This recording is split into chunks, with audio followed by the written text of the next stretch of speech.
Hi, I'm Christy Bell Bolick, and we are here at the historic Lone Oak Cemetery in Leesburg, Florida. The cemetery was established in 1867. It's the final resting place for famous people such as Evander Lee, the founder of Leesburg, and even the gunsmith for Annie Oakley. Lake County is rich in history, and there's a lot of folklore on ghosts and apparitions. Join me as we explore some of the most haunted places around Leesburg, Florida. The historic town of Mount Dora is just 14 miles from Leesburg, Florida. This quaint little town, known for its New England charm and Southern hospitality, is home for two local haunts. The Lakeside Inn, which was built in 1883, is listed on the National Register of Historic Places and is the oldest continuously operated hotel in the state of Florida. Story goes, there are several guests that decided to never check out. When you come through our gates, I truly believe you sort of enter a different world. The inn, when it was first developed, it was developed as a hotel where there were three original partners that were, sort of the early residents, developers of the Mount Dora area. I mean, there were, at the time, I think there were only something like 16 or 17 families that were in this area.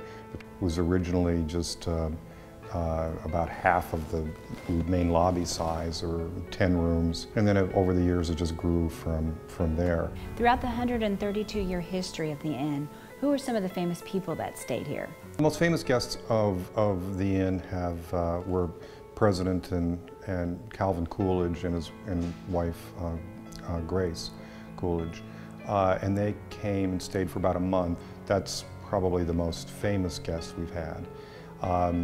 But over the years, I mean, there certainly have been dozens, maybe hundreds of celebrity types, and everything from actors and politicians to musicians and performers of all sorts that are passing through the area and whatnot. I've heard that there's been a couple of guests that might have checked in but have not checked out. Can you tell me a little bit about that?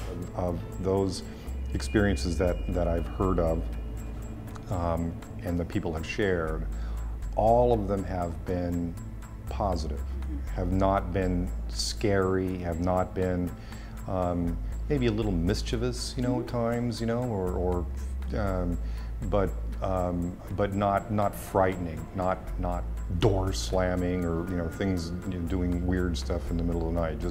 Just little things, that the book that was on the bedside table is underneath the bed in the morning, But I genuinely believe those that have shared those experiences that they are legitimate and that the people that have had them believe that they've had that kind of an experience. The two little girls, I'm not terribly familiar with their circumstance, but essentially it had to do with the death of the two little girls, and they have made this their home, as it were. And so I think one's in a red dress and one's in a blue dress, and from time to time they'll be seen. They might be seen, sitting in front of the fireplace or whatnot. But at very kind of quiet times, at different times. Not, if you come here on a Saturday afternoon at 2 o'clock in the afternoon, you're not necessarily going to see them at that point. It's just different times where people catch a glimpse of what they believe is to be. The other, then there are a couple, there are probably 2, 3, 4, that are kind of regulars, as it were. And the older gentleman with the white beard that's seen a lot in the dining area and walking through the kitchen and that sort of thing. So there are several that are recognized. There's, and like I said, some mischievous things. Maybe sometimes the dining staff swears that they tucked all the chairs in around the tables, and they come back and over a whole section of the chairs have all been pulled away from the table. It's just silly stuff like that. And have you seen anything personally? No, no, I have not, or if I have, it's not been something that I recognize or associated with. I would say the fun thing about it, about the whole ghost experience is there must have been or continues to be something wonderful about the inn that these folks have loved and continue to love because they don't want to leave. Right.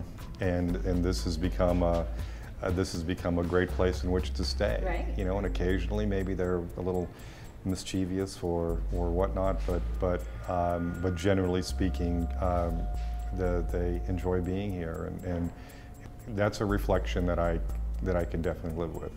A lot of history here. To experience your own ghost adventure at the Lakeside Inn or other historic haunts of Central Florida, check out AmericanGhostAdventures.com. If you'd prefer to stay and enjoy this enchanting property, log on to LakesideInn.com.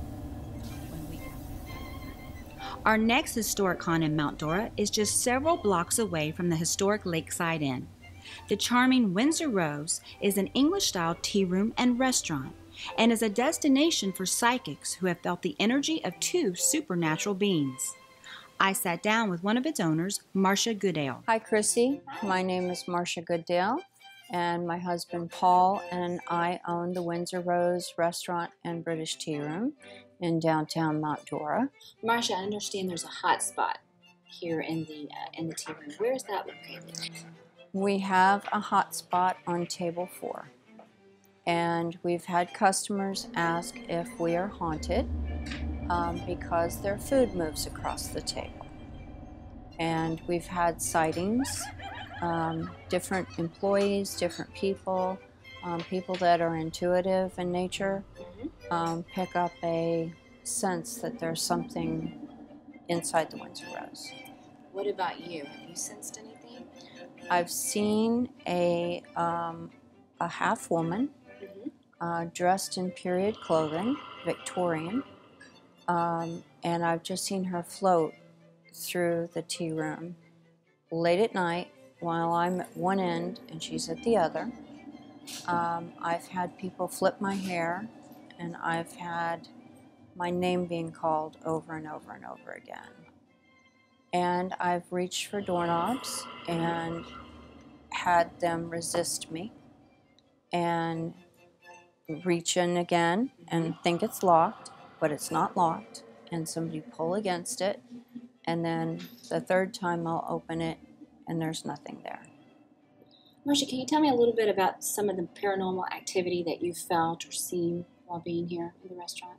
We had a chef that didn't like to come upstairs because he could feel an entity up here. We've had a lot of the girls that have worked for us, little things have happened. We've had, both my husband and I have seen things. A few years ago, we had a young lad, probably about 12 years old, came in the front door. We were fairly busy, but he walked the full length of the restaurant and just went into the gentleman's restroom.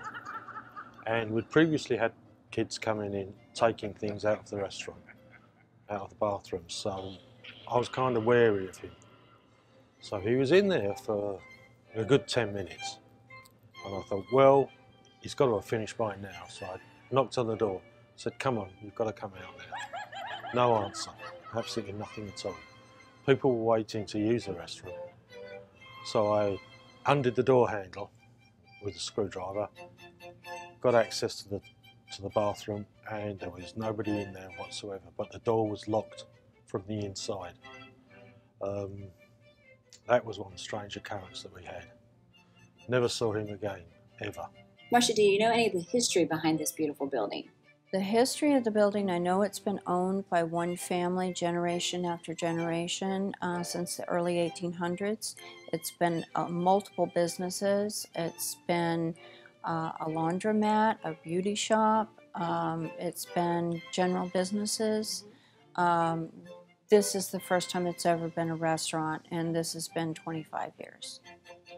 Now, going back to the little boy, do you feel like there's any correlation between the little boy and the lady that you see? We have been told by a psychic from Casadega that there was an accident out on the street right in front of our door, and a little boy was killed. And the mother came running in here and was crying, asking for help. That, I'm not sure if that's what happened. Right. I never went to the trouble of looking it up in old documents or old microfiche. But obviously there's a presence here. So I don't know if that's what caused it or if something else is causing it. And you have said earlier that you've had psychics come to the Yes. restaurant. We've had 3 different psychics. They've all been entertainers as well as psychics, except for one was just a genuine psychic. And she was overwhelmed by the energy in this room. She kept pointing out different objects, saying there's a lot of energy in here. We had her do tarot card readings. We had her do a 5-minute profile, psychic profile on different people, and she got overwhelmed with the energy that was in the room. And she actually didn't want to come back. Is that right? Yeah, she didn't want to come back. Do you feel, sometimes people say they can feel like a temperature change? Yes, sometimes Do you feel that in certain areas? we've felt that in certain areas, and we've had objects on the wall come off the wall and land on the ground but not break. Really? Yeah. Like someone set them there? Like photographs, things like that. Things sometimes will be rearranged from what they were the night before. And I have an eye for detail, so I always check the shelves and realize that it's in a different place than it was when we left. So, yeah, a lot of little things. Do you feel as though you're cursed or blessed? I definitely feel blessed by having the spirits here. Yeah, not cursed. There's nothing evil about any of the things. It's very calm. It's very calm. It's very calm in here. And we have had a lot of people say that they really like the atmosphere in here, that it's very relaxing, and we try to keep it that way. If you are interested in making a reservation to have a bite to eat or to have tea for 2, log on to WindsorRoseTeaRoom.com. From screams from the upstairs rooms to eerie phantom presences